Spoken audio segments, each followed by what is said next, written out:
Initializing recap. A crowd is now beginning to gather around you guys as this man is now screaming on the ground. As 6 of them come bursting out of his tattered clothes, and all of a sudden these concentric rings begin shooting out of them, almost like a slinky, and these 6 10-foot long worms begin uncoiling themselves. What's our actual plan? Let's say we get the ship, we get out of here. Where do we go? I think we have one matter more important than the ship right now, which is we have to find that vial. You always seem to talk in riddles around Asin. He is a riddle. You say that, but give me something more solid than that. We see Asin, especially if you're on your own anywhere. Run. Eska ushers you guys in, and she says, "Now is the time to strike, patience. We have already been attacked. If we don't move now, we're just waiting for another ambush." And Patience puts up his hand, and he says, "Eska, please leave us. We will continue this conversation later. The man who attacked us, he lives, and he refuses to speak to anyone but you." I am Merrick. These are my 2 friends, Cody and Durrin. He gives not a smile, but an acknowledgement when you say Merrick, and he looks you dead in the eyes, and he says, "Ah, yeah. Asin said you'd be here." Recap complete.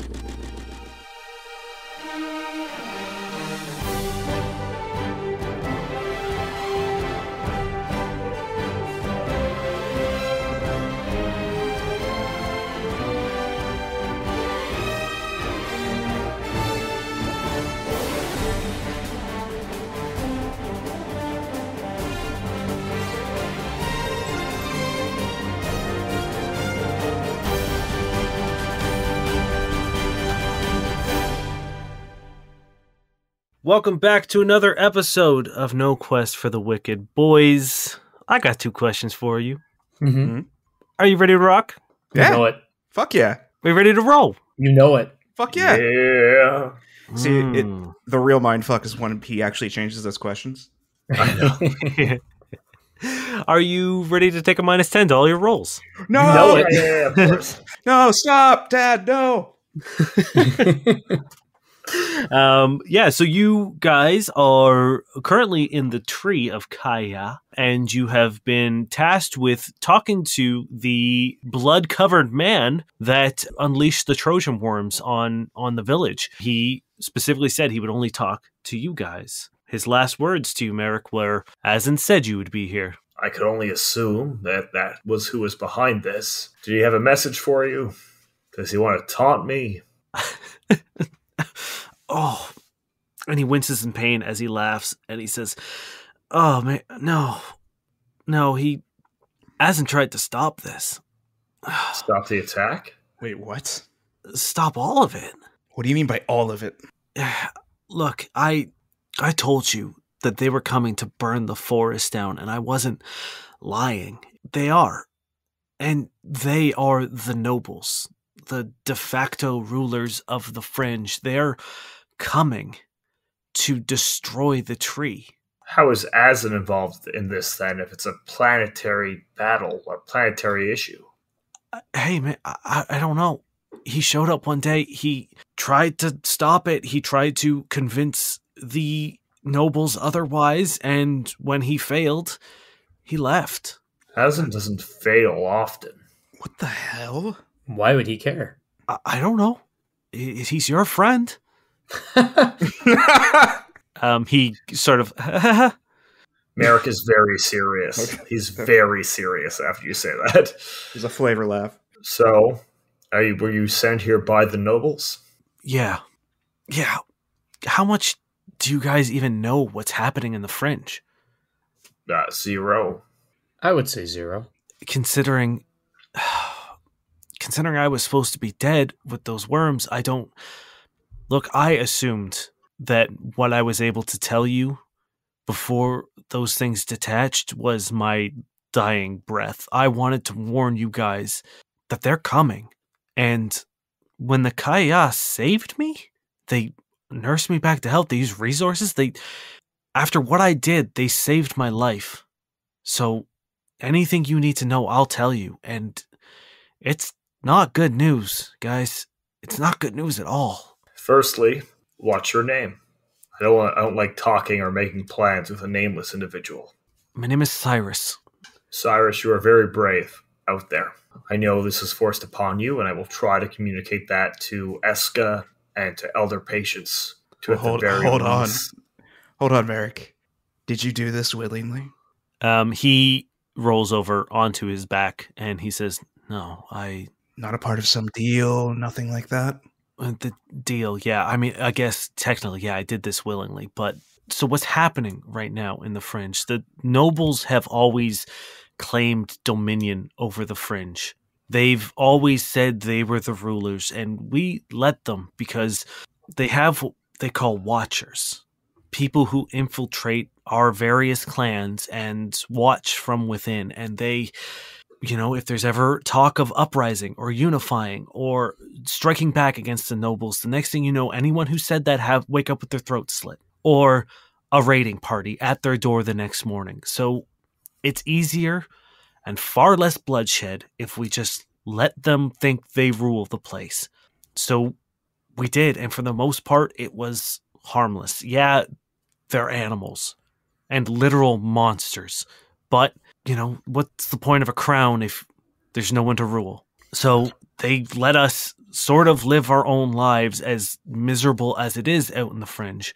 And you see him slowly raise his hands up to his ears, and he covers his ears, and he holds them for a second, and he's, a couple deep breaths, and he says, "Sorry, they're a lot quieter in here, right?" Who are? The voices? The whispers? Cody just kind of looks at Durrin and Merrick. What are the whispers saying to you, Cyrus?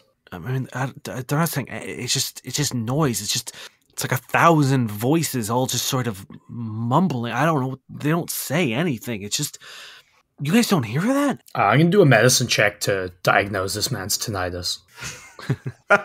I believe, Merrick, you were the one who heard whispers when you first woke up in the woods, briefly. I did hear whispers. So you kind of know what he's talking about when he says they're not saying anything, but you haven't heard them since. And there was zero. I didn't pick out a word from the whispers, right? No. Literally just sort of like. Cyrus, what are they going to attack? What or when? When? I'm not sure. I just know that they're building something, and they've been amassing an army. The people who don't submit or join them end up in the labor camps, and whatever they're building in the labor camps, that's what they're bringing to Kaiya. My next question is where? Where they are? Yeah, where is this being built? They have a stronghold in the Fringe. It's pretty much impossible to miss. It is a massive settlement. It is the biggest in the Fringe, and that's where they're taking people. How do we stop it? I don't know if you can. Where are the nobles? They're in the settlement. All in one area? One building? I mean, probably not that convenient. No, I mean, there's a few raiding parties, and their numbers are huge. There's a lot of them, and they're growing by the day because they're literally, like I said, they let the clans be for years, and now all of a sudden they are rolling up to clans and saying, "You're with us or you're dead." And Azan is not involved with the nobles. He tried to talk them out of it. Were you told about anything specific you had to find? Here? Yeah, are they looking for anything?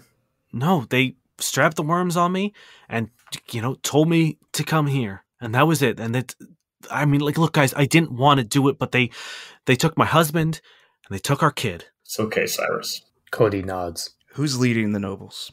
It's a man. He just calls himself the king. And this labor camp, how many people are there? Probably hundreds. Like I said, you either join the army or you join the camp. Or you die.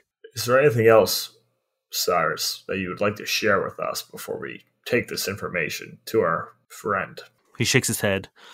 I don't know what else to tell you. I wasn't a part of the nobles. I wasn't a part of any of this. They rolled in on us, and the only reason I survived was because they needed someone to put the fucking worms on.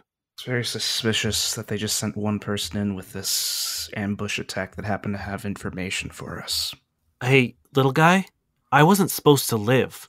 And he pulls up his shirt, and you see where he's been bandaged, there are like red blood stains of where those things had attached to him. And if it wasn't for the kindness and the medicine of the Kaiya and like their magic, this man would be dead.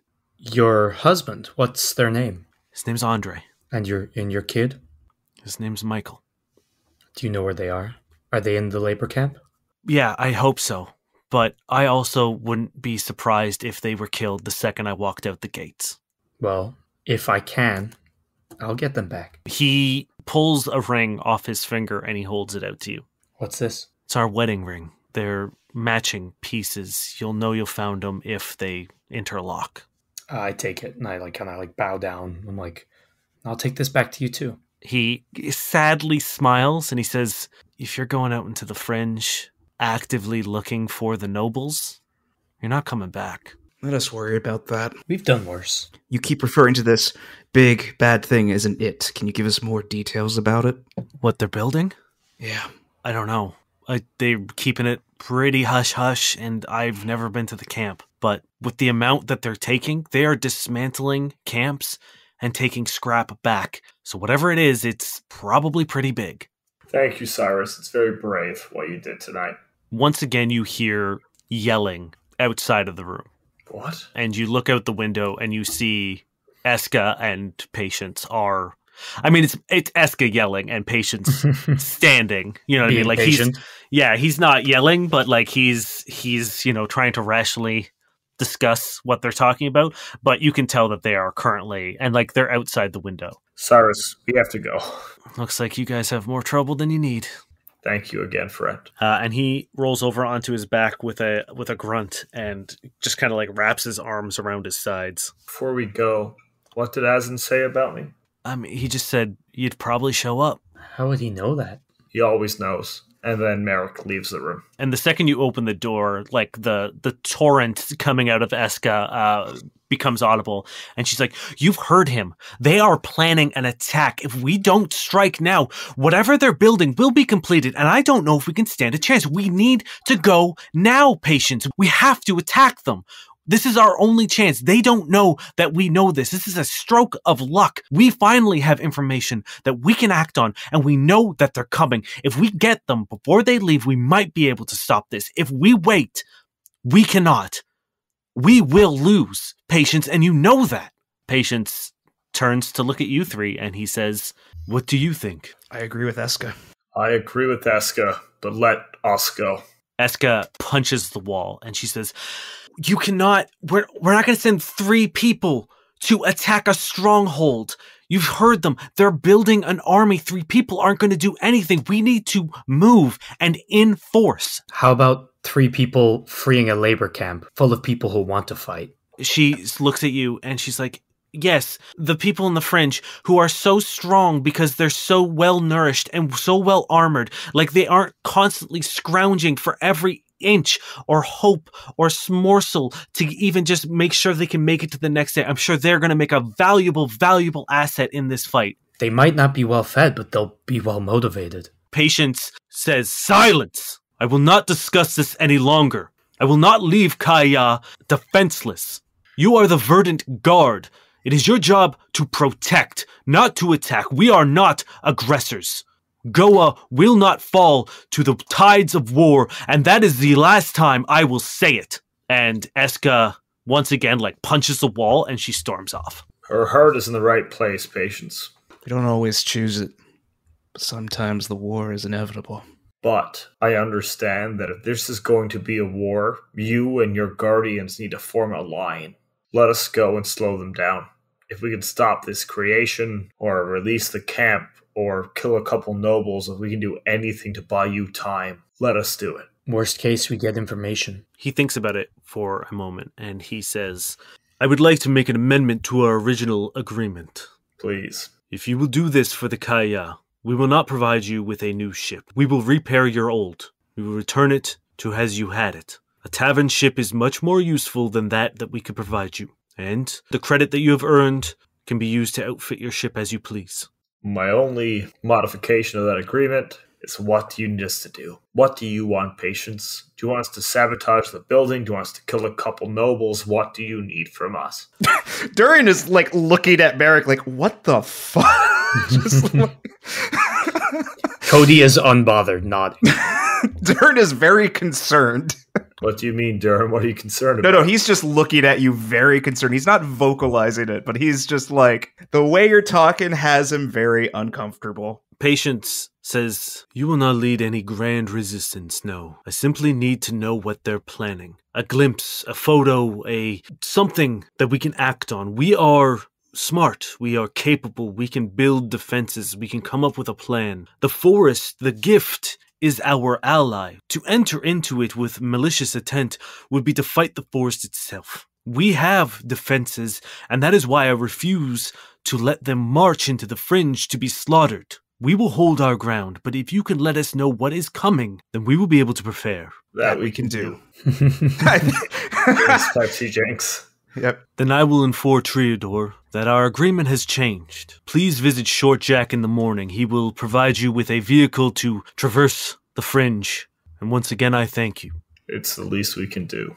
Also, be kind to Cyrus. And as you say that, you hear a cough, and Cyrus is currently leaning against the doorframe, and he says, "If you're going into the fringe, you're not going to make it traveling above land. There's one clan the nobles haven't found yet, and they're the Topo.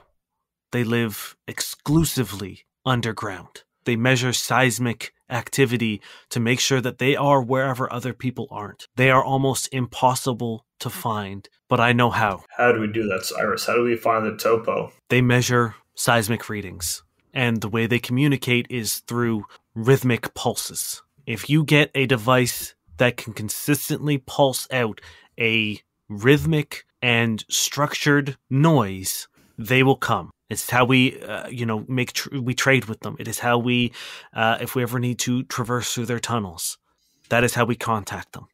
They find you, you don't find them. But if you want to make it to the stronghold, there's no way you would make it above ground. They would see you coming miles away, and you would have to face them head on, and you will not win. But you might stand a chance if the Topo lets you use their tunnels."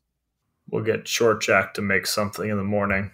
Thank you, Cyrus. It means a lot. Patience kind of looks at Cyrus, and Cyrus looks at him, and there's someone give me a sense motive. Cody's incredible at this. Oh, actually, it's a 15. 15 as well. 12. Patience is confused by something. Like, there's something that Patience doesn't seem to understand with Cyrus, and he's really trying to, suss it out. What's the matter, Patience? "Nothing. Thank you for your help. We will move in the morning." And Patience leaves. I think Durrin is going to catch up to Patience real quick, hopefully out of earshot of Cyrus. Sure. And just kind of whispers "I don't necessarily trust him. Please keep a close watch." "I understand your apprehension. We will have him guarded well." Did I hear Durrin say this? I assume not. Yeah, he kind of just ran after, Okay. Patience. Unless you ran too, but, he just more so wanted Cyrus not to hear it. Yes, and Patient returns to the elevator, and you guys are free to do what you want for the night if you want to talk to anyone else, but for the most part, everyone has called it a day, so there aren't a whole lot of people around, but let me know if there's something you want to do. I'm just good to go to sleep, I think. Oh, no, no. Durrin needs to talk to Merrick. Oh. Yes, Durrin. In private. Okay, yeah, so you guys have been set up in a small sort of almost like a hostel situation within the tree. And you guys have a shared 3-bedroom unit. Oh, I guess Cody's gonna hear it. Fuck it. Does Cody hear that? Because Yes, Durrin, you have something you want to say. Yeah. Cody's just playing with the wedding ring and looking at it. What the hell do you think you're doing? And what does that mean, Durrin?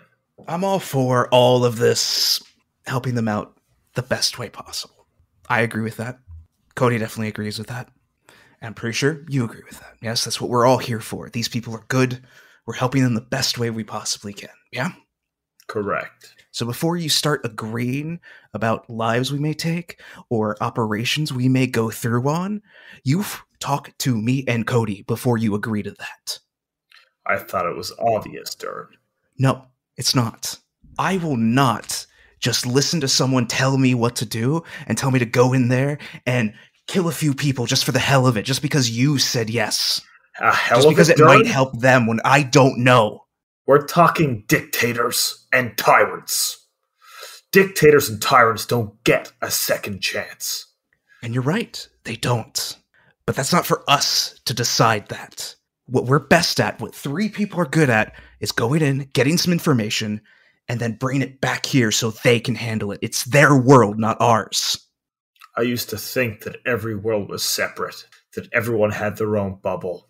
But when I traveled during my tempering, the one thing that Asin showed me is that it's all the same. It's all one world. No matter how big you think the galaxy is, it exists in the same realm. So why not impose our own power on these worlds to make it a better place, Durrin? Because it's not your call. It's no one's call. It's my call, what I do with my abilities, just like it's Cody's call, what he does with his. It's not yours. Cody's like hunched in the corner, really sad and awkward, like his parents are about to break up. Just watching this happen. I understand where you're coming from, and I appreciate you sharing your disagreement with me, Durrin, and I will take it into account moving forward.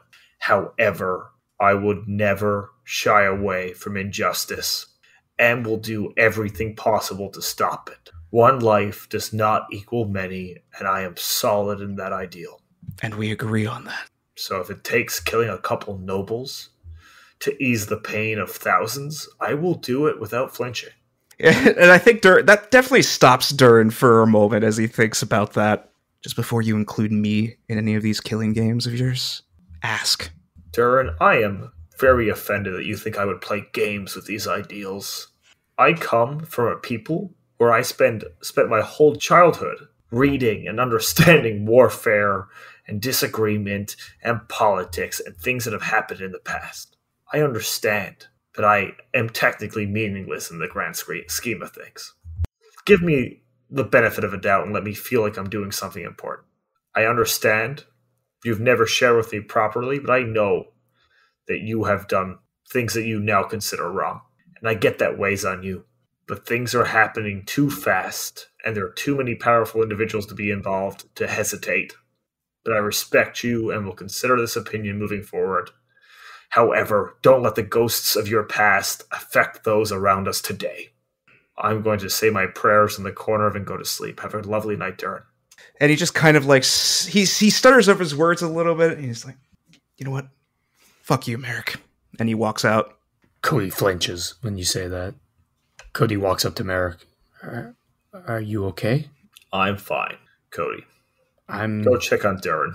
Yeah. There are many more things on his shoulders than mine. I understand that. I go out. Yeah. I mean, like, he's off grabbing a pack of smokes or whatever. Like, something to kind of ease that, ease him up a little bit, you know, anything. I'm not sure what's around, Dane. Yeah, I mean, like, Spice Market probably sells some, like herbal cigarettes or something. Yeah. The Spice Market. You're gonna nearly murder someone with a sneeze again. It could just be some alcohol, just something, some type of vice at this point. He's furious. He's just like, he just needs something to, like, focus. I'm gonna follow. Yeah, it's fine. He wouldn't care that you followed him. But I am, like, one fist clenched looking for that blow some spice in your face fucker, just in case he comes back, because this time I'm blowing it in his face. Cool. Are you guys saying anything or just hanging out in silence? I'm grabbing it. I'm waiting for Cody to say something if he does. Cody just, like, puts an arm around you. Hey, you all right? Nah. But you know what? That's okay, too. And I guess if he, like, got some alcohol, he'd pour a glass to Cody. Cody raises it to his lips, doesn't drink, and puts it down as if he had. Does that never bother you? Does what? You don't actually drink. What do you mean? You don't actually drink. I drink. I get thirsty when I don't. I mean the alcohol. Cody just kind of looks confused. Measure it, take a sip, and measure it again. he kind of does so, and he's like, "This isn't for drinking. Would you like it to be, Cody? Is it meant to be?" How much do you trust me? Fully. That is a stupid answer. Here, give me your neck. Cody smiles. I'm stupid, I guess. And he gives you his neck, fully. I would like I would like to disable his child lock if I may, Dane. Cool. Give me. I'm gonna set this at a DC 20 computers check. Any bonus I can get on this? Can I help him? I will say. Well, I'll say you're being aided. I'll give you a +2 because Cody is like you're not actively +2, right? Yep. That puts me on 20 exactly. Damn. Okay. Yeah, you open up like a small slot that kind of opens up on Cody's neck, and you tinker around. It's pretty crude programming and wiring and stuff, but still pretty sophisticated for how Cody looks. And you managed to disable his child lock. Yeah, and now with that, Cody like reels for a second, like he's already drunk, and he kind of like looks at you. What'd you do? then he holds his glass out for a little bit of a toast. Cody does so, and for the first time in his life, drinks, I guess, and coughs, and is like, what'd you do? Enjoy. And he gives you a little slap on the shoulder, and he's like, I'm gonna spend some time alone. Cody pulls out a cigarette and, like, puts it to his lip and lights it, and, like, for once also smokes. What fort save would I have to beat to not cough massively, Dane? I'm gonna give it let's say 12.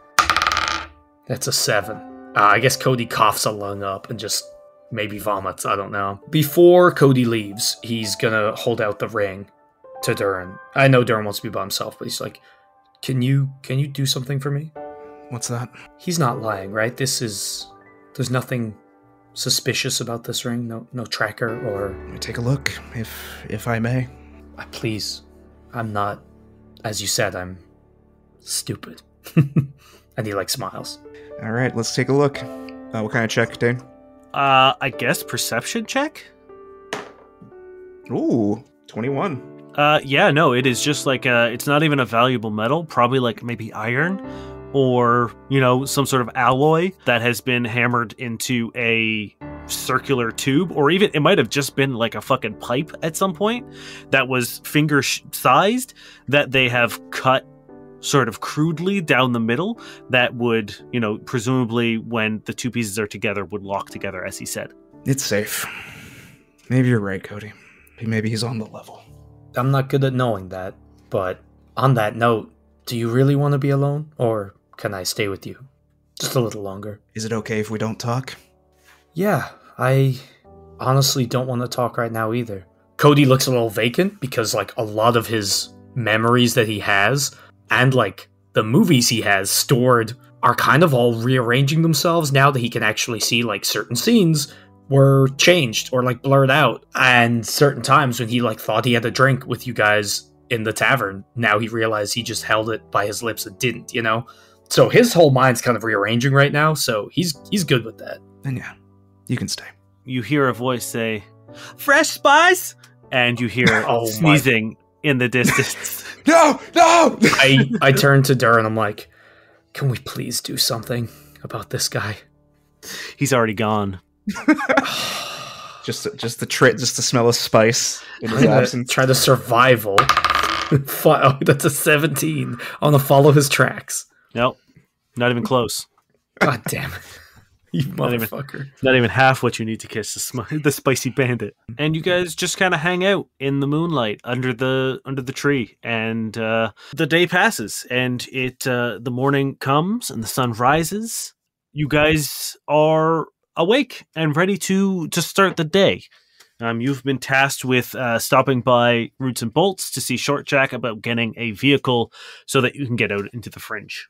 Cody's going to get up early and try to make breakfast for everybody because he wants to make everybody happy again. Just give me a flat D20 check. Let's see how good this breakfast is. Oh, man. Okay, I'm going to roll again because it landed on my notes. Sure. Mm-hmm. I land on my notes. You know what? I won't. I got to re-roll that. It's a 3. There you go. Cody, like, if he has ever cooked, he can't remember. He's just throwing random shit. And also, because it's like a hostile situation, right? Yeah. Didn't you say something? Yeah, he's taking other people's food out of the fridge. He's throwing it in pans. He's burning it. It's like the smoke probably wakes you up. Yeah, people aren't happy with you at all. You certainly haven't mended anything between Durrin and Merrick with this. Hey, he beams at you both. And you also notice he looks a little worse for wear because it's also his first hangover. Oh, yeah, because it'd be like his first time actually having a drink. So, yeah, first... he's still a little wobbly on his feet. He's like, I have made you some food. All right, you'll be taking a -2 to fort saves and attack rolls. Let's do it. Yep. No. No, I'm not that mean. See, Durrin would just carefully like pretend to eat it and just keep it in his cheek pouch to spew up a little later, just to be nice. Cody's so happy. Merrick would say, Cody, you've never cooked for us in the traditional way of your people, I assume. It is very interesting. Thank you. And Cody's like thinks everything's fine. His day's great, but he's still confused, considering his mind wasn't necessarily his own. But this is a good start to minding it. All right, and the day is yours. I guess we got to go see SJ get some fucking vehicle. Yep. Start gearing up. Before we leave, should we finish the last task, or I guess this is far more vital. This is far more vital. We can leave the water to Hickeys. You know what? No. Durrin's gonna go fix the water. So it's outside of the city. Can we do it on the way out with the vehicle? You could attempt to find it on your way. Let's go talk to SJ first, and then we'll decide whether it's important enough. As he sort of mildly glares at Durrin. Passive aggressively talking over or like disagreeing with each other. You get to Roots and Bolts, and sure enough, Short Jack is currently like suspended below one of the vehicles that he's like repairing, and is like hanging upside down and welding something. Cody bangs on the car. Hey, how are you doing? Jason, okay. Hello. Cool way to say hello to someone who's currently upside down. Real neat, but thanks. Cody gives him a thumbs up. And he like pulls something on his harness, and he like swings around upright and slowly descends as like one of the vines that he's hanging on lowers him down, and he unhooks himself and he says, I guess you guys are here for the vehicle for the Fringe. Also, what the fuck? Excuse me? What? Why are you going in the Fringe? That's a one-way ticket to Deadsville. You want to come? No? What? No? I have a request, SJ. Uh-huh. How many bombs can you make before we leave this afternoon? Hey, guy, I don't know what you think I do here, but this is a mechanic shop and not like a fucking all-in-one weapons emporium. Come on, SJ, you know how to make a bomb. Yeah, I mean, I can make something blow up. Just one. Let me rummage around and see. I mean, like, it's not going to be a bomb. It's going to be something that explodes. That's fine. Okay, I just want to get that, because there is a difference. Maybe not to you fucking lunatics, but... There isn't to me, but I will appreciate your concern on the matter. If we bring something we can assemble there, we don't have to carry anything explosive now.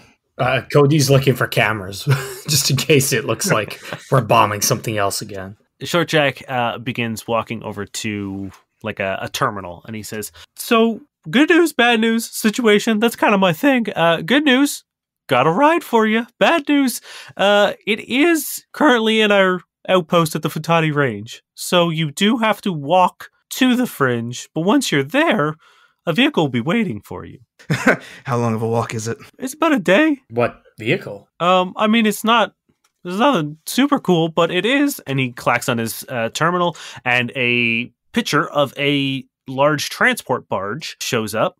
And it is a 30 feet wide by 60 feet long, essentially just like platform with thrusters and a railing on it. It's nothing fancy, but it is sturdy and can handle the Fringe. And he says, so this bad boy, not going to win any races, but the way the thrusters work is it maintains a constant level depending on how high you are. So because of the cracks and chasms in the Fringe, you need something to regulate that. Otherwise, you will pretty much just fall into them.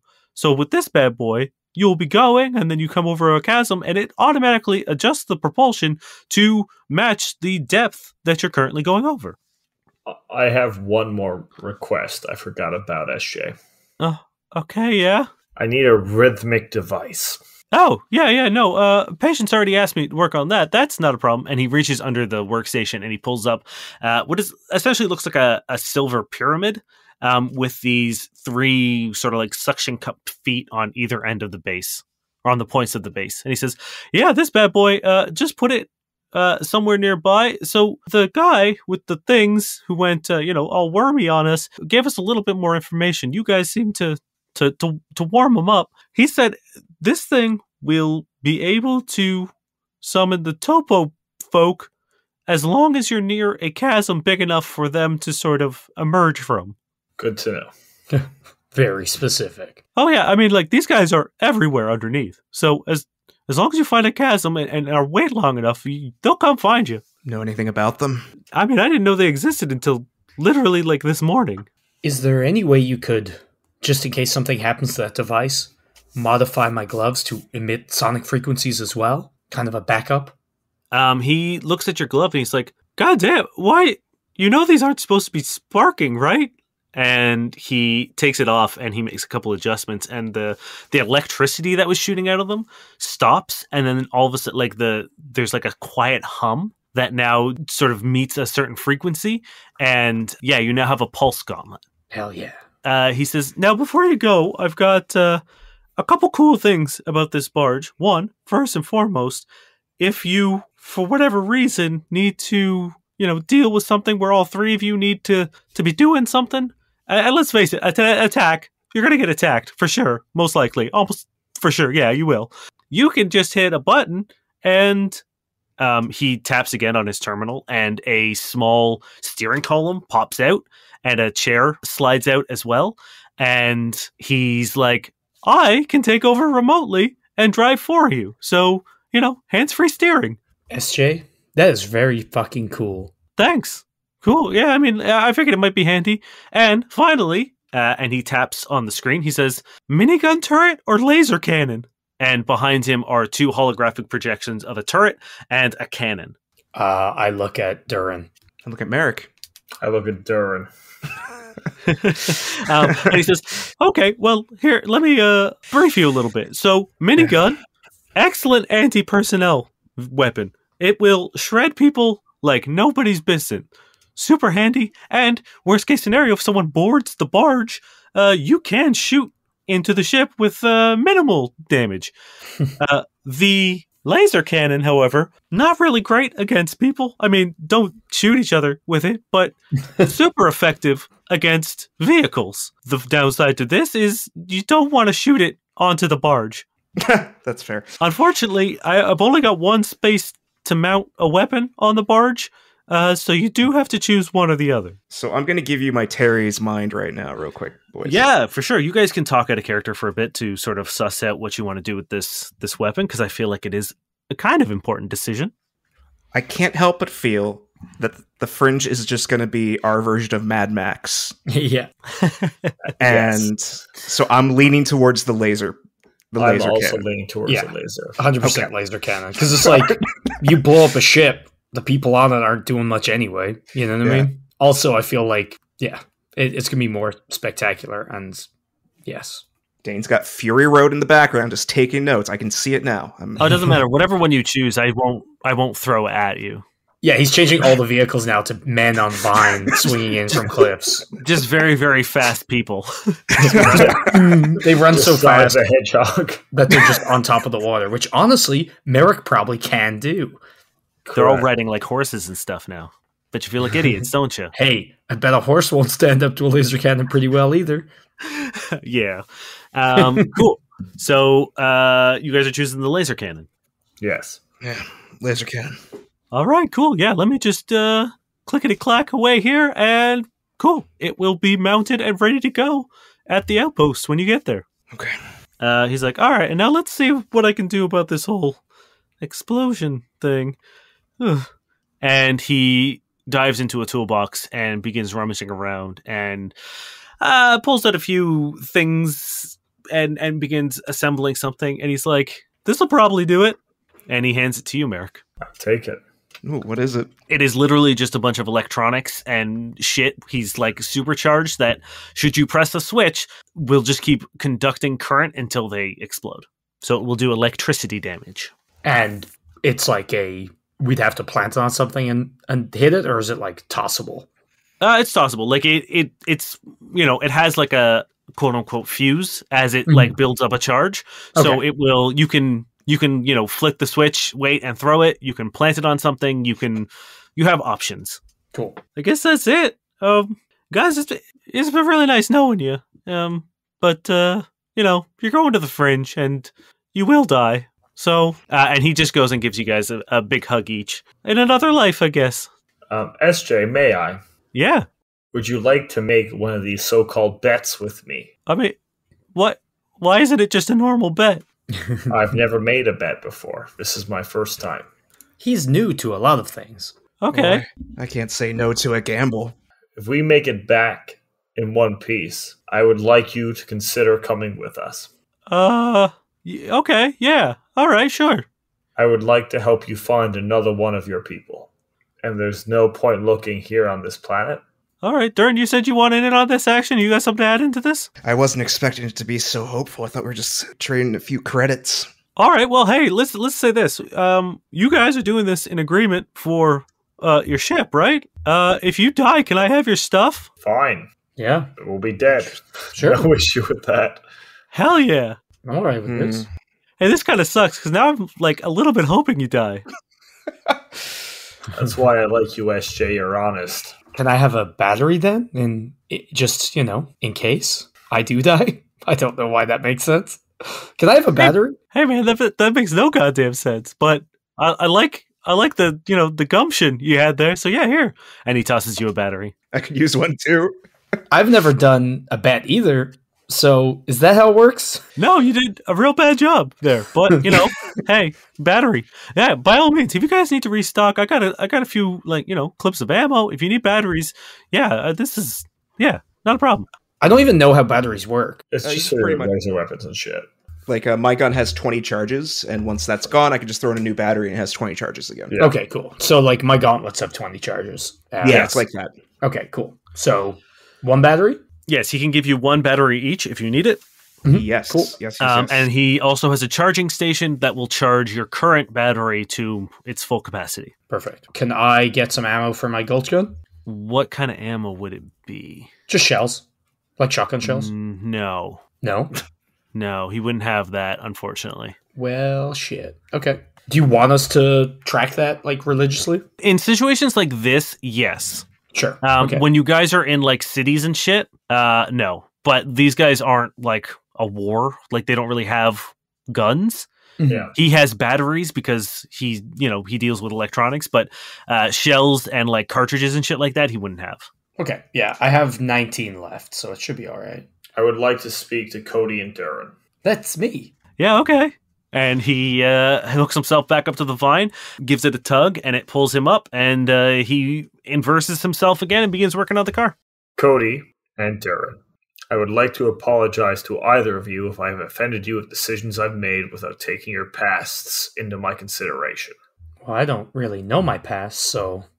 We are living in a world without Victor Benson, who used to make the decisions flawlessly, easily, and with the smartest mind I've ever met.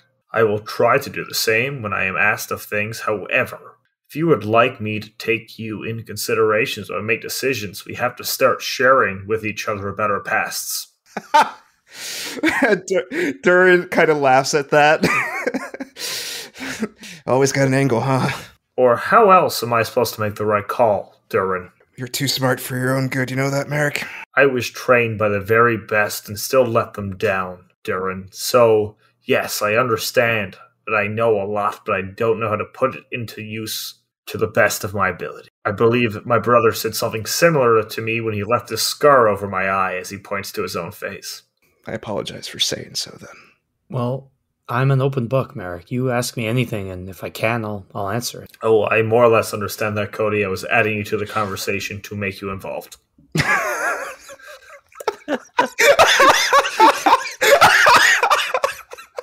You hear above you someone just go, "Damn, that's harsh, man." Well, you've also never asked him, so... Holy shit. I think player Ryan knows a lot, but I don't think Merrick actually knows anything. All three of us have done a poor job of sharing of our pasts, and I understand that. Let us move forward as equals, as friends, and as I said yesterday, as brothers.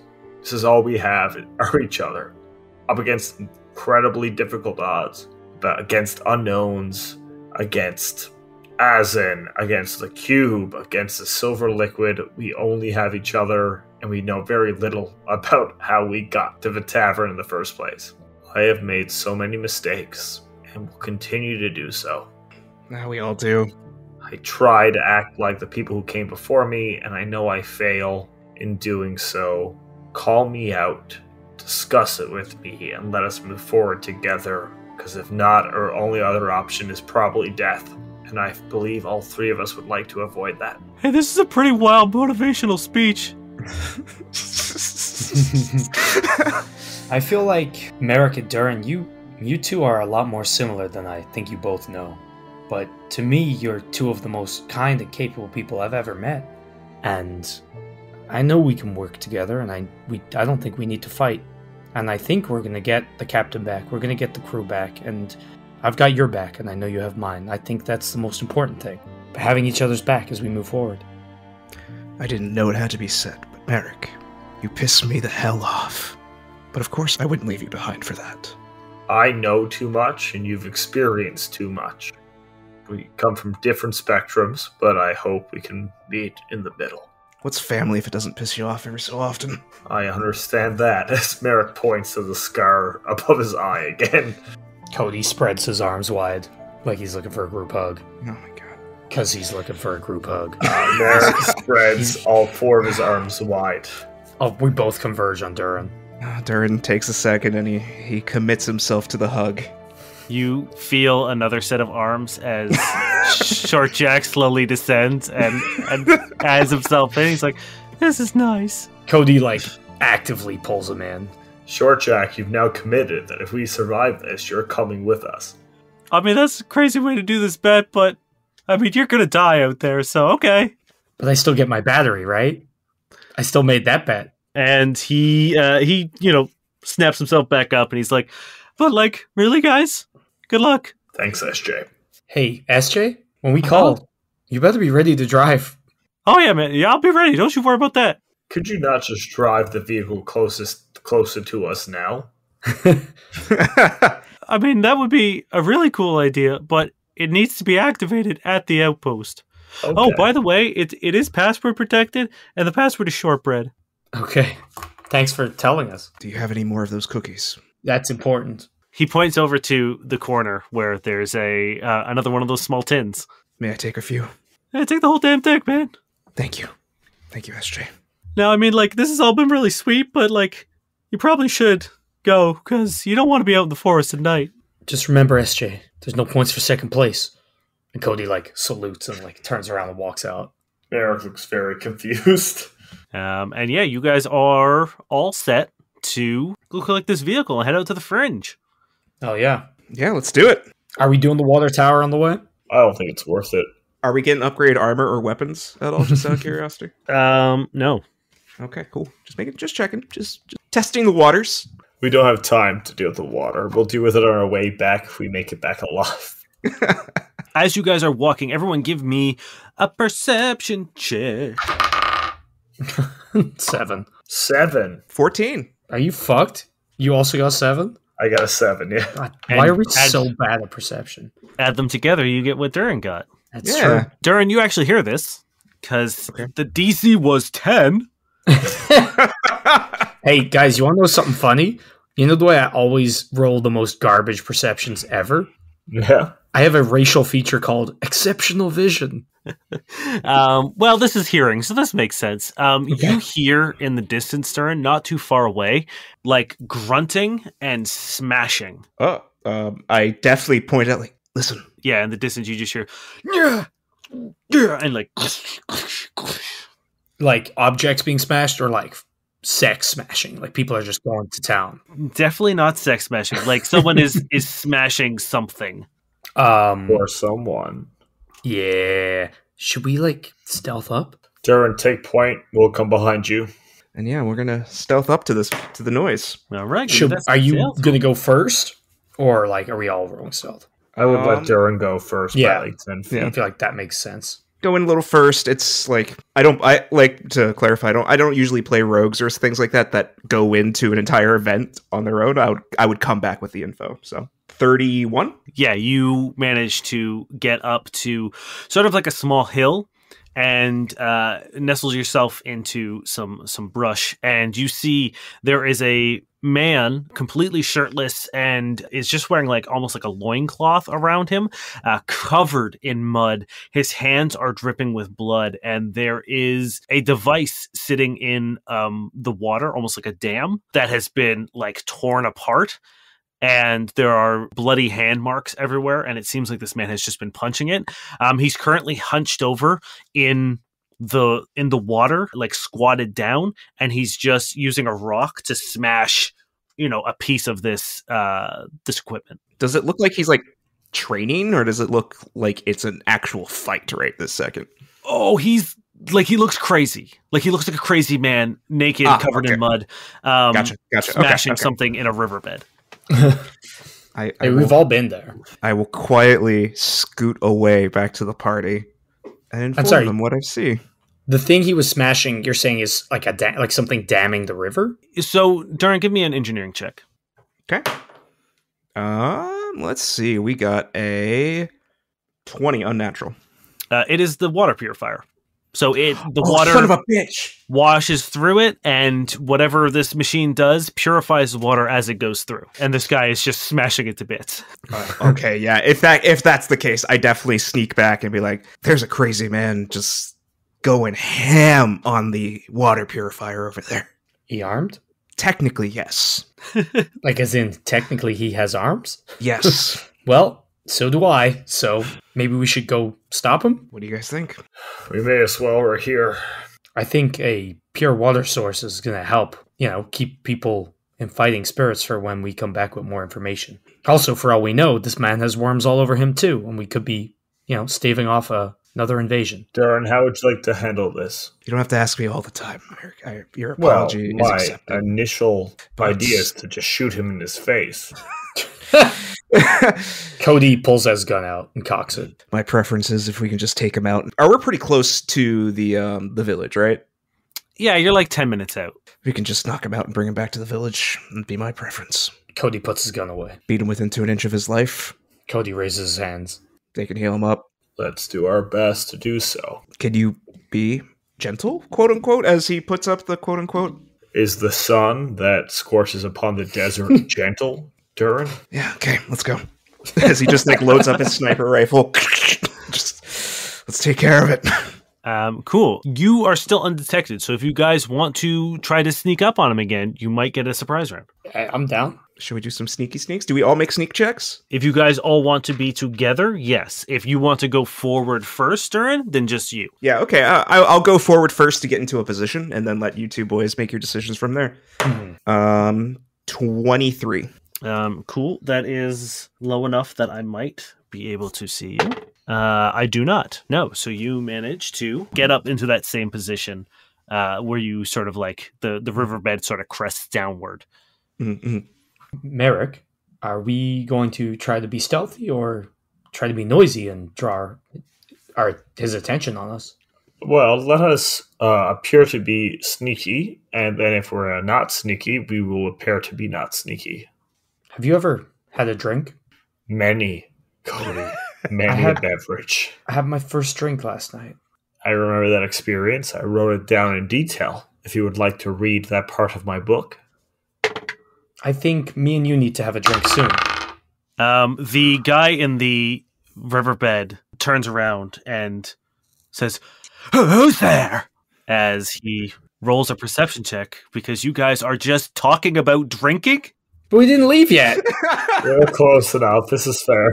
I assumed that was when Durrin was heading forward and we were in place. Yeah, we were that far away. Because I did roll a decent stealth. No, he sees, like, you guys are far enough away, but, someone lurking around for too long. Yeah, fair enough. He got another perception check and sees Durrin hiding in the bushes, and everyone's going to have to roll initiative.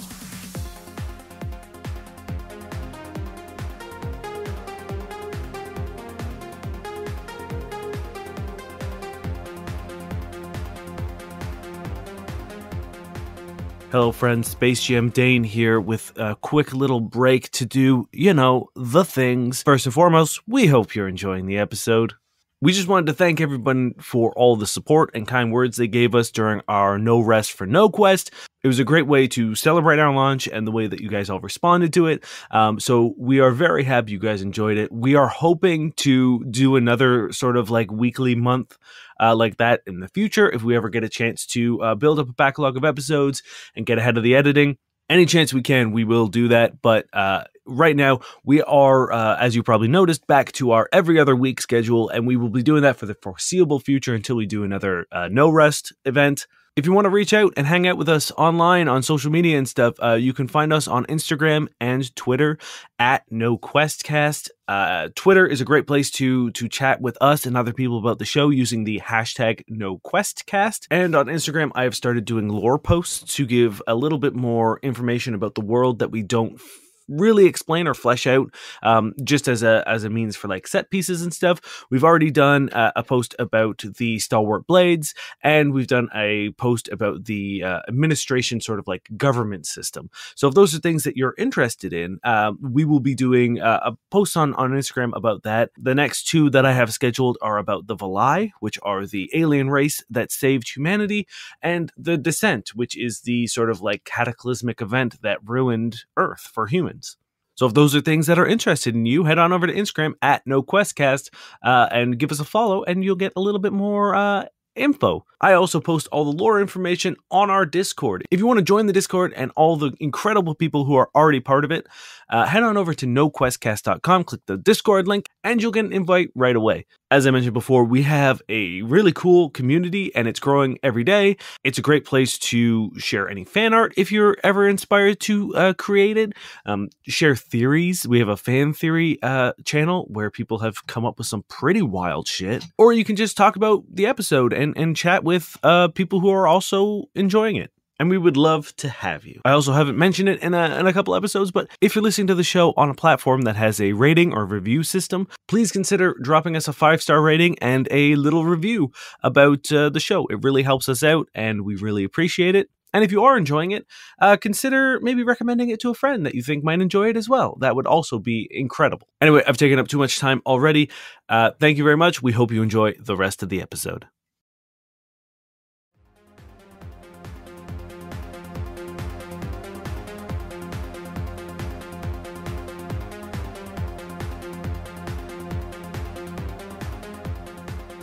Can I keep my stealth roll as my initiative? Nope. The entire next episode is us hiding the body and just trying to get away from the guilt of it all. Cody wasn't programmed with guilt. Don't worry, he'll pick it up from Durrin long enough. All right, what y'all roll? Who do you want first? I got 17. Oh my God. Okay. The fuck? I got an 11. Who wants to go first? I'll let Merrick go first. Okay. This man gets to go first as he turns around, and now that you see his full body, he has a crown carved into his chest, and pieces of the water purifier have been slid into the front of his face, almost like a makeshift crown. What the And fuck? he says, so you've finally shown yourself, voices. You will earn glory for the king. And he charges you, Durrin. Oh no. Okay.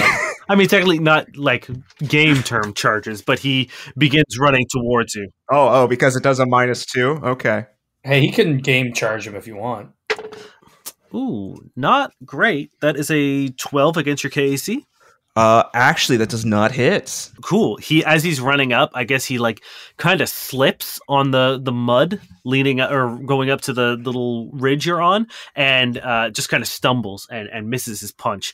Now that you can see him as well, he seems to have shoved those metal pieces in his knuckles as well. So he has like these like just scrap metal, like Wolverine claws, kind of. Cool. And it's Merrick's turn. All right, Merrick just comes down the hill. Hello, excuse me, king. He goes into a fury when you call him king. And he says, I am not the king. I am but a lowly peasant, earning my king's great reward. Then I'm the king. Come challenge me on this field and leave the rat alone. He says, not the king, not the king. Lying voices, lying voices. I've heard the voices, and I'm here strong and ready to fight you. And he's just now rambling. So, yeah, Merrick runs down the hill. Am I able to get to him in a movement, or do I have to take a couple? No, I'll give you, what's your movement? 40 or something, right? It's 30. Yeah. And then my Solarian blade appears that now once in a while shimmers a dark green amongst the black. I'm just going to slash this guy across his chest. Okay. All right. Does a 19 hit? Yes, it does. As the photon mode appears across me as 10 damage. Damn. As my blade slashes his chest. Did Merrick just run up and just kill a guy? No, pretty close. He did a pretty solid chunk of damage on him, and he looks down at his bleeding chest, and he's like, no, the insignia, the royal insignia. Cody, it's your turn. I'm new here. Can you explain and maybe not fight my friends? He's just screaming at his chest currently. Yeah, I'm gonna run up and punch him. Actually, should I go up and try to restrain him? I mean, you could just deal non-lethal damage for -4 on the attack roll. Yeah, I'm gonna do that. I'm pretty sure fists just have the non-lethal trait, don't they? I don't know. Maybe not with your power glove or whatever. Well, it says they're designed to injure or incapacitate enemies. Yeah, okay. So I will say so- that non-lethal is a A non. you don't have to take a minus for it. Yeah, I'm gonna go try to clip this guy and not injure him, not kill him. That is a 17 to hit. Oh, it's nice to not roll a d4. I tell you that. Even though I rolled a 1, god damn it, that's 4 points of damage. Okay.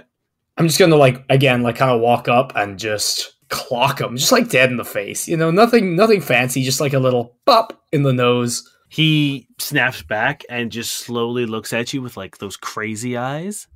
And he says, I'm going to bring you back to the fringe and eat you alive. Whoa, dude. Guys? And Durrin, it's your turn. All right. I'm just seeing this. Hopefully he's hurt real bad enough that a non-lethal hit for my pistol will do it. Oh, but wait. Trick attack. All right. Hopefully his attention's divided. I'm going to swiftly move through the brush to a place he wasn't expecting as I fail the stealth check. Oh, no. Can I get an attack off now? You can still attack. You just don't get the trick attack. I just don't get the bonus. Okay. And then with that, unable to stealth, clearly visible to him. Non-lethal, mine. Oh, my God. No. He's going to eat me, Terry. Does a 4 hit, dude? No, this is against his EAC. 4 does not hit, no. Now, this boy does have 0 armor, right? He does. So 4 hits, yeah? No. No, a 4 does not hit. Oh, I'm sorry. I miscalculated. It was a 3. Oh, yes. In that case, yes. 3 is their magic number. Cool. It is his turn, and he is going to do his crazy flail. And he's going to be taking an attack on both you and Merrick, Cody. Mm-hmm. So that is a 18 to hit you. Yep. Oh, and that's a nat 1 for Merrick. So that won't do it. So Cody, you take 3 points of damage as these shards of metal just dig into you, and then he turns around to flail at you, Merrick, and slips on this this rocky riverbed and falls prone. Will be his punishment for his natural 1. Hell yeah. And now it's Merrick's turn. I would like to roll an intimidate check. Okay. Now that he's on the ground below my feet, I want to try to disarm him, get him to surrender. Does a 17 affect this man as Merrick looks down upon him and says, we work for our own kings, our own gods. Bow down, disarm yourself, and we'll let you choose who you serve. There is only one king, and he is the lord and master of all the fringe. We will make the forest burn! You are in the forest, my friend. If you think there isn't a king of these woods, you are foolish. There's only one king, there's only one king, and you and the voices mean nothing. We will burn you to the ground, and then you will be quiet, quiet, quiet, quiet. The voices have told me to do the job I need to do. This is your last chance. If not, your days will end. I pass my turn. Cool. Give me sense motives, all three of you. Okay. I got a 15. I got a 13. 11. Durrin, this man is beyond reasoning. He is... Yeah, I figured. Has gone insane, and it would also seem that he is 100% a member of the nobles. Okay. I was thinking he was just like some crazy dude that was just like, losing it a bit. Okay. It seems like he was sent here to sabotage the village, but has gone nuts. Okay, that's fair. All right, cool. And it is Cody's turn. Do I know this? I will just look at Cody with that and just like put him down. All right, Cody's gonna try to like stomp on him when he's down. Sure. Yeah, it's a 12 plus 5 plus whatever bonus I get for him being. That's enough. It's gonna be 7 points of damage. You give him a good... Where do you stomp him? Chest, face? Right in the face. Jesus. You hear that horrible, like, crunching sound of maybe teeth, maybe nose, but he's still just gibbering away. And it is Durrin's turn. Fuck me. You're gonna make me do this. You're gonna make me be the guy. You just told me to be the guy. I know. I didn't want to do it. No. It's okay. Cody doesn't mind. Merrick looks at Durrin and says, I will finish the deed if I must. He looks at you, Merrick, and he looks at the guy. Sometimes it pisses me off how right you are. As I point and do a shot at him. I got a 12. Are you using EAC? Yes, EAC. Yeah, that's it on the money. 3 points of fire damage. That is exactly what you needed to deal to. Where do you shoot him? No, this is just like, at this point, especially with the sense motive, it's just putting an animal down. Yeah, so you just, not looking, just from the hip, shoot him in the face, and he flails for a bit, and then stops as the water stops splashing around him. And you've taken out your first noble. Didn't feel too good, Dane. I turn to Durrin, and like, Cody's really bad at sense motive, but I think he knows enough to be like, hey, can you fix the water purifier? Make sure nothing's wrong with it. And he's just trying to like focus him on a task and like, Yeah, I can do that. Because it looks pretty fucked up. All right, so it is a DC 20 engineering check. I assume the noble doesn't have anything on him. No. Rude. 23. Perfect. Yeah, you managed to... A lot of the damage that was done was superficial. It was a lot of like pulling the casing off, breaking the casing in the river with the rocks, and then putting those metal slabs in various parts of his body, like his like makeshift crown and his claws. A lot of the internal stuff wasn't damaged, and you managed to get it going, and you hear like the hum of the machinery and the gurgling of the water as you get the purifier back up and running. Fantastic. And you did it. Yay. I thought we were just going to go fix a fucking machine and be like, oh, hey, we're helping people, having a good time. Murder only, Durrin. You can continue on making your way to the Fatati Range, where the outpost is, where your vehicle is waiting. Do it. Let's do it. It's starting to get dark by the time you see the mountains in range, and I'm going to need you all to give me another perception check. Oh, there's my nat one. Now, do we get a bonus if we have dark vision?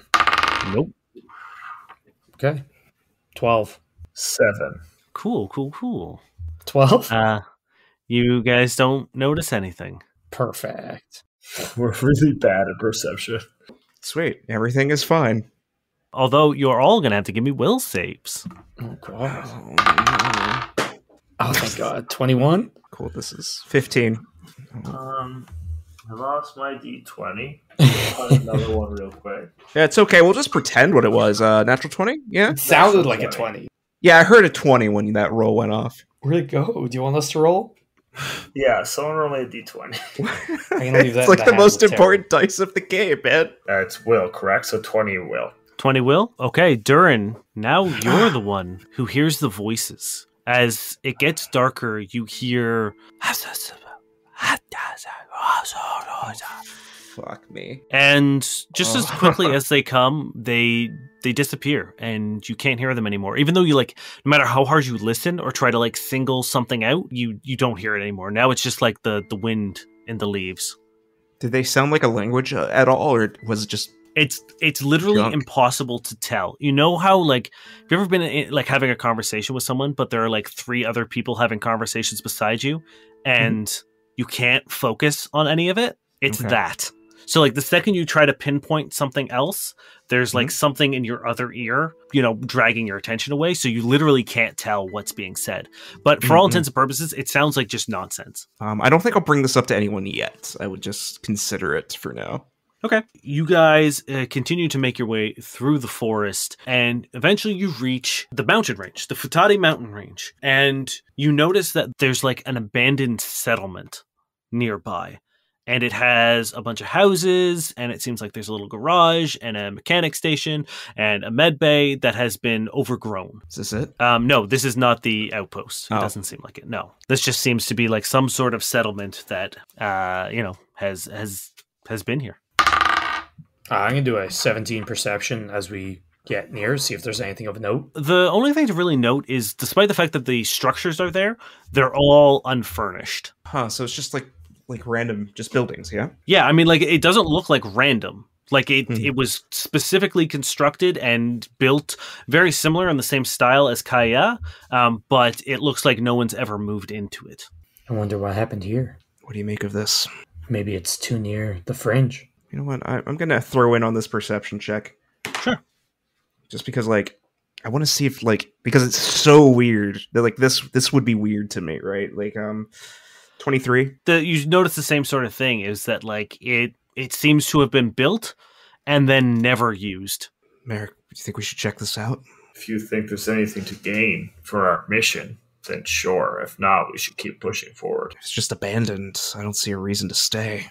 Is it getting close to dark? Would there be a reason to set up camp here? No, I mean, like, it's starting, like, dusk is beginning, but there's still daylight, and you still have to move through sort of like the range, like a cave system to get to the outpost.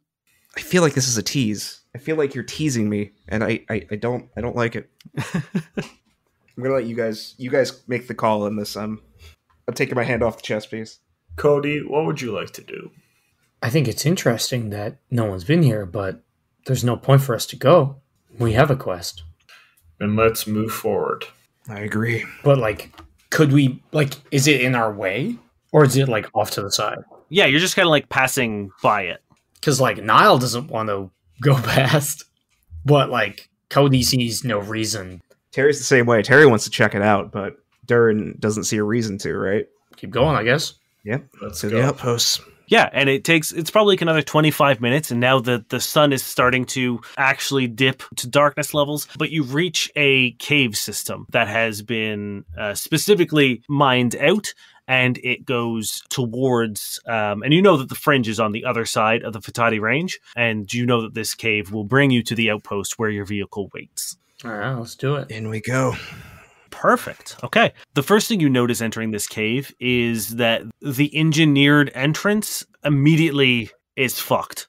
Like, it looks like it was crafted for a passage through, and then there's rubble everywhere. And the ceiling has like these huge craters in it. The ground has these huge craters. The walls are no longer even or supported, and it looks pretty fucked up. Is it transversable, you think, or? Yeah, you can still move through it. It just, something has happened here that has changed the landscape. Is there a way to figure out what it is? An engineering check would probably be pretty good, or a physical science.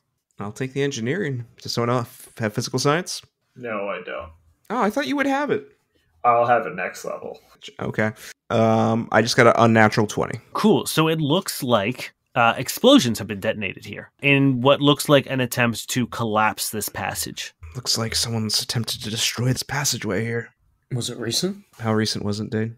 It's tough to tell. There's no real way of telling. Not super recent, I would suppose, but Keep your eyes out. Could be someone knows we might be coming for this vehicle. looks like or someone's cutting off passage to the fringe. Could be they left behind some other explosives too. So you're probably best at spotting these things. Maybe you should take point. Perception, Dane? Yep. All right. Oh, cool. 7. As far as you can see, there's no remaining explosives. It looks completely safe. I'm Let's go. 100% sure there's no issue going through here. I trust you, Durrin. Do we all have dark vision? I do. No, I I do. don't. Okay, well, I guess one of us take point, one of us take the back, and we'll kind of like shepherd Merrick between us. Yeah, as you walk into the rubble where the path kind of like gets fucked up, everyone give me reflex saves. All right, I got a 18. 15. Okay. 6.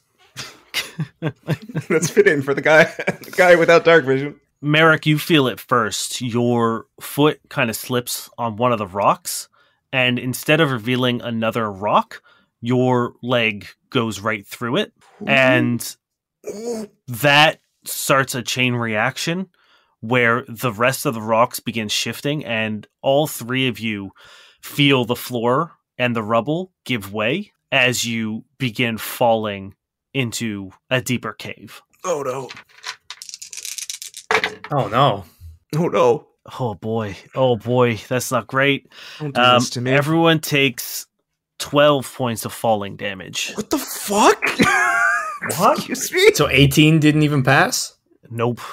Damn. The fuck, dude? It was a DC 20. Does my evasion cut it in half at all? Probably not. No. So the reflex save was to prevent yourself from falling, Fair. Okay. not the falling damage. No worries, boo. As you hit the ground and some of the rocks land on top of you, you take 12 points of falling damage. And, I mean, good thing. That was only 30 feet drop. That was 3d6. Jesus. I feel like I can't remember what it's like to have my stamina. No.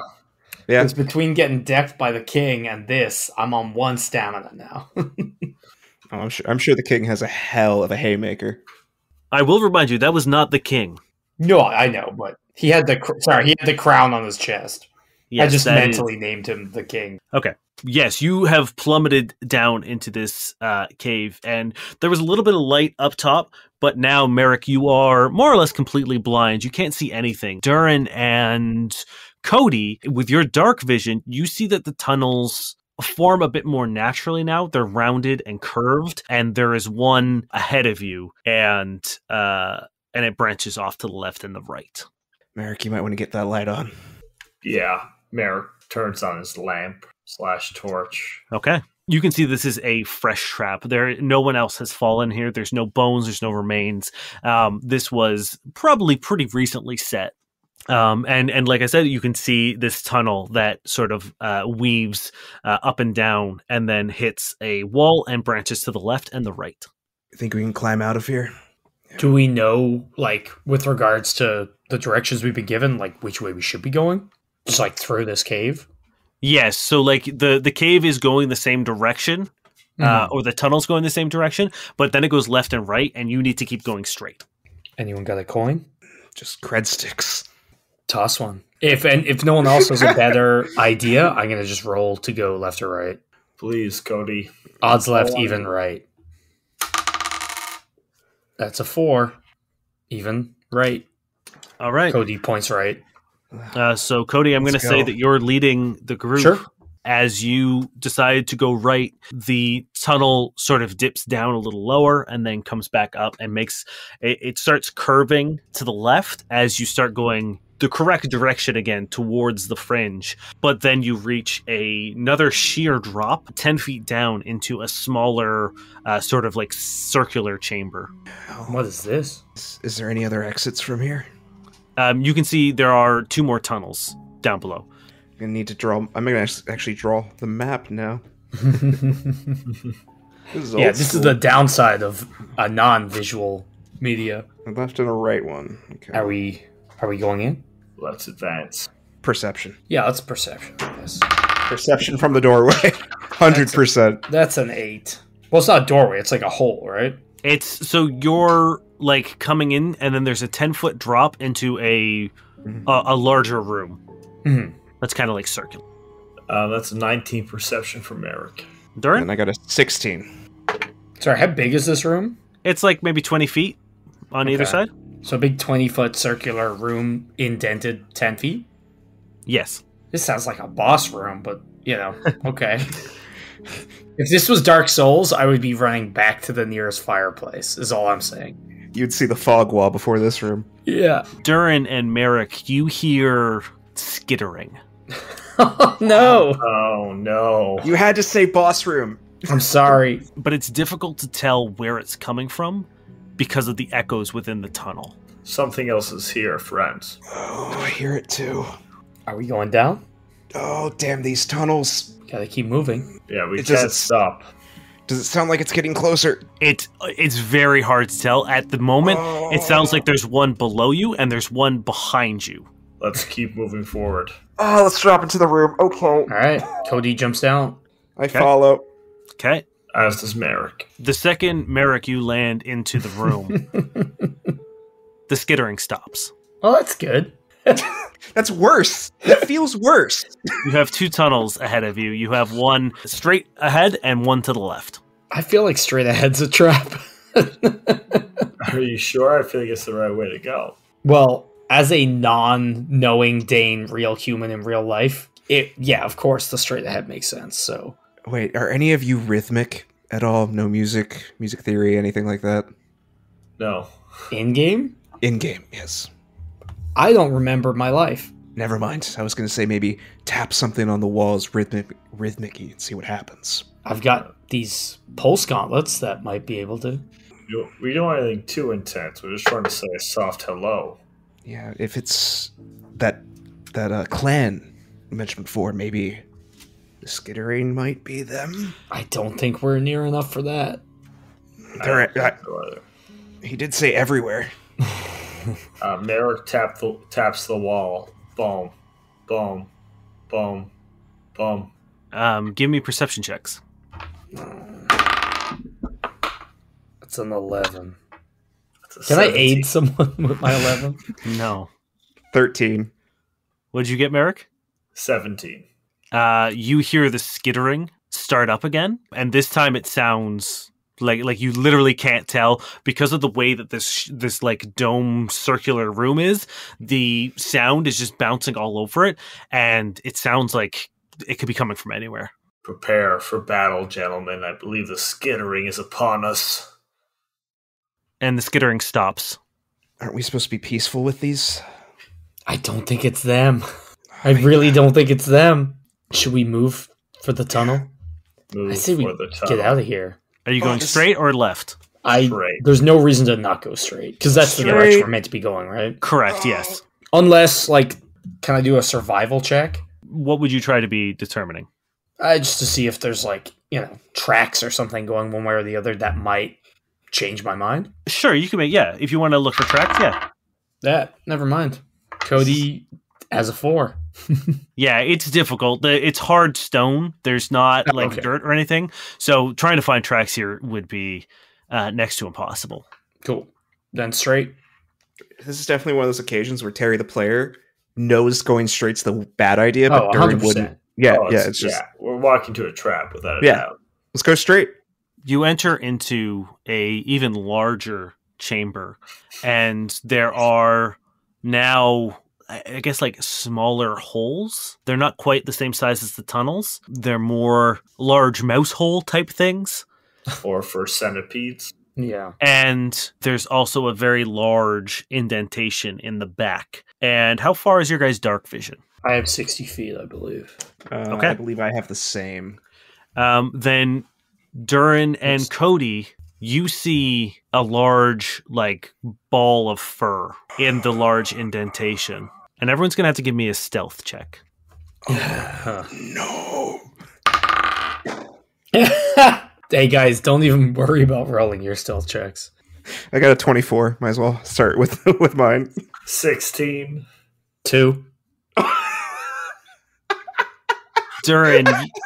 What'd you get?